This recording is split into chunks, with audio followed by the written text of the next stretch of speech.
Assalamualaikum warahmatullahi wabarakatuh. Perkenalkan, nama saya Nadira Ariwe Putri. Nama saya Mutisha Fitri. Nama saya Ratna Falaturahmania. Nama saya Fian Ketia Kila. Nama aku Zarqa Aules Nabila. Apa itu psikoanalisa? Psikoanalisis adalah jenis terapi yang bertujuan untuk melepaskan emosi dan ingatan yang tertekan atau terpendam. Dengan kata lain, tujuan psikoanalisis adalah untuk membawa ke permukaan apa yang ada di dalam alam bawah sadar kita. Tujuan ini dicapai dengan berbincang-bincang dengan seseorang individu Mengenai pertanyaan besar seputar kehidupan, hal-hal penting dan kerumitan hidup. alam bawah sadar yang tampak sederhana di permukaan. Franz Anton Mesmer lahir pada tanggal 23 Mei 1734 di Isnang-Lake, Holstein dan meninggal pada tanggal 5 Agustus 1815 di Mersburg. Beliau merupakan penemu teknik hipnotisme atau hipnosis yang memiliki peranan besar bagi lahirnya psikoanalisa. Teknik tersebut diciptakan untuk penyembuhan orang sakit kala itu. Mesmer berpendapat bahwa dalam tubuh manusia terdapat cairan universal yang berfungsi untuk menjaga keseimbangan tubuh. Cairan yang tidak mengalir dengan lancar karena tersumbat bisa menyebabkan manusia menjadi tidak sehat secara mental maupun fisik. Untuk itu, Mesmer menggunakan magnet untuk melepaskan sumbatan aliran cairan tadi, dan pada sesi terakhir proses penyembuhannya, Mesmer menyentuh pasien sambil memberi sugesti bahwa pasien sudah disembuhkan. Istilah ini dinamakan animal magnetism. Teknik ini dibuat menjadi alasan dan landasan untuk hipnoterapi modern. Melewati efek sugesti yang ditimbulkan dalam proses pengobatannya, banyak pasien yang sukses disembuhkan melalui teknik ini. Namun, teknik ini mendapatkan pro dan kontra dari kalangan medis karena teorinya dinilai tidak ilmiah. Karya-karya dari Franz A. Mesmer adalah De Planetarum Influxu in Corpus Humanum. Terus ada Streben and einen Auswärtigen Arzt über die Magnetur. Terus ada Mesmerimus oder System der Wechsel dan lainnya. Oke, kita lanjut ke pencetus selanjutnya dari Jean-Martin Charcot. Ia adalah seorang neurolog yang berasal dari Prancis. Ia lahir di Paris pada tanggal 29 November 1825 dan menjadi dokter di tahun 1853.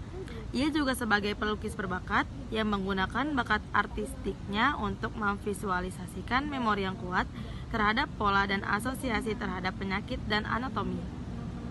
Charcot tertarik dengan fenomena histeria pada perempuan, di mana perilaku perempuan yang berlebihan seperti berteriak histeris ketika melihat sesuatu hal yang mereka sukai, contohnya lelaki tampan dan barang-barang mewah, dianggap sebagai penyakit pada abad ke-19.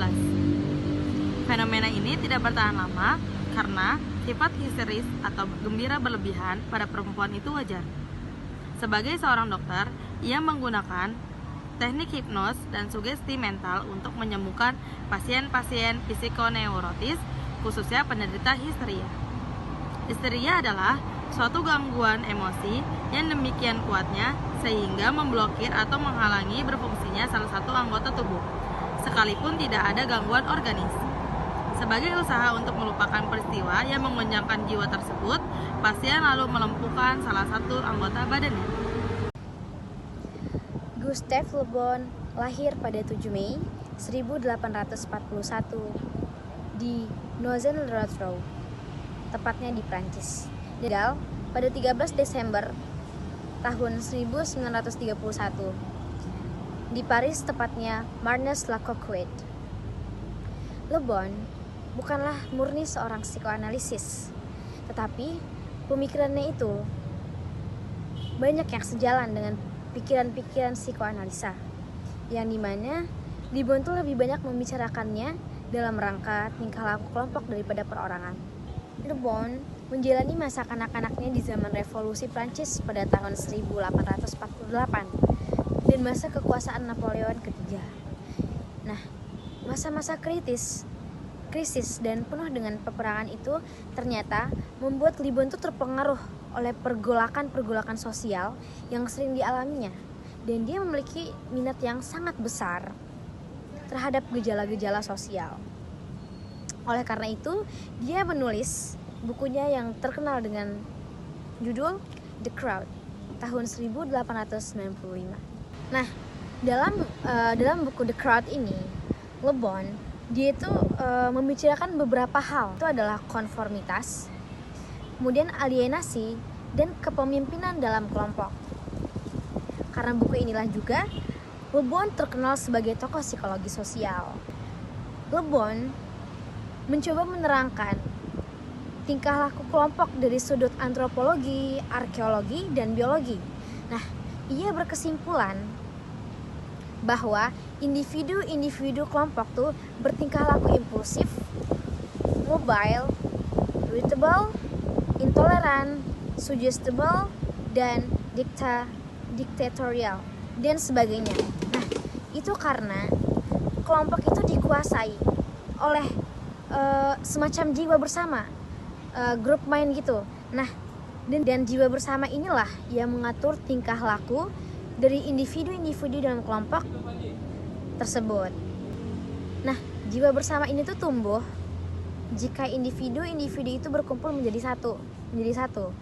Dengan adanya jiwa bersama itu, orang-orang yang ada di dalam kelompok sering sekali melakukan sesuatu yang tidak pernah dilakukannya selama dia tidak berada di dalam kelompok tersebut, atau bisa dibilang saat dia sendiri, seperti itu. Pikiran-pikiran Le Bon menjadi ironi.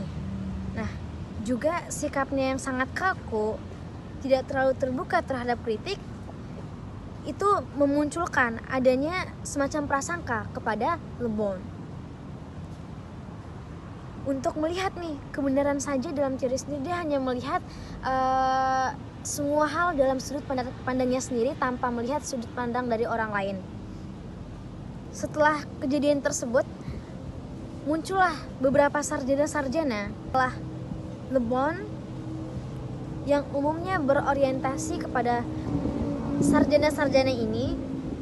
Dia mulai muncul yang dimana umumnya itu mereka muncul karena mereka tuh berorientasi kepada perlunya pembuktian. Segala macam yang mereka cari itu pasti mereka tuh harus mencari buktinya terlebih dahulu. Kenapa? Agar bisa disamain tentang pemikiran mereka dengan bukti yang ada, seperti itu. Dan hal tersebut, pembuktian tersebutlah yang tidak bisa dilakukan oleh Le Bon. Jadi lama-kelamaan dia diseret oleh perkembangan psikoanalisis. Tidak lama setelah itu, teori-teori dari Le Bon akhirnya ditinggalkan. Tetapi nama Le Bon masih tercatat dalam sejarah psikologi sebagai orang pertama yang menerangkan gejala-gejala tingkah laku dalam sosial berkelompok. Alfred Adler lahir di Wiener, Austria pada 7 Februari 1870. Masa kecilnya yang menderita rakitis sehingga dia tidak dapat berjalan selama 4 tahun. Karena masalah kesehatannya di masa kecil, Adler bercita-cita menjadi seorang dokter. Setelah lulus dari Universitas Wiener pada tahun 1895, ia dengan gelar dokter memulai karirnya sebagai dokter mata, namun kemudian beralih ke praktek umum. Adler merupakan seorang psikoterapis asal Austria yang merupakan penemu Adlerian psikologi atau biasa dikenal psikologi individual. Nah, tujuan utama Adler adalah untuk membuat gerakan psikologi yang memperhatikan sudut pandang individu dan sudut pandang sosial secara merata dan menyeluruh. Teorinya mengenai kebiasaan dan perilaku berbeda dengan milik Freud dan juga berbeda dari kebanyakan ilmu psikologi di masa sekarang. Adler percaya bahwa komunitas dan interaksi sosial juga sama pentingnya dengan psikologi sebagai dunia internal pada diri seseorang. Adler adalah salah satu psikoterapis yang mengabaikan metode terapi konvensional, yaitu dua orang, pasien dan terapis, yang duduk di sofa masing-masing. Ia ingin menciptakan rasa kebersamaan dan kesetaraan tanpa ada rasa perbedaan. Adler juga berfokus pada dinamika keluarga, terutama pada cara orang tua mendidik anaknya, dan konseling keluarga untuk memberi hipotesis masalah yang akan dihadapi di masa depan. Ia berpendapat bahwa terdapat 3 tugas utama dalam kehidupan, yaitu pekerjaan, sosial, dan cinta yang saling berkaitan satu sama lain. Kesuksesan dalam ketiga bidang tersebut tergantung pada usaha masing-masing individu. Dalam perkembangannya, Adler segera berubah ke arah dia tertarik untuk mempelajari psikiatri. Pada tahun 1902, Sigmund Freud mengundangnya untuk bergabung dengan kelompok diskusi psikoanalitik. Kelompok ini bertemu setiap Rabu di rumah Sigmund Freud dan akhirnya tumbuh menjadi Vienna Analytic Society. Adler memainkan peran kunci dalam pengembangan psikoanalisis. Dia dengan cepat tidak hanya sebagai psikiater Austria yang terkenal, tetapi menjadi rekan Freud yang sangat penting. Setelah berjalan beberapa waktu, dia memisahkan diri dari Freud karena memiliki perbedaan pendapat beberapa teori Freud. Ia adalah salah satu tokoh besar pertama yang melepaskan diri membentuk aliran pemikiran sendiri.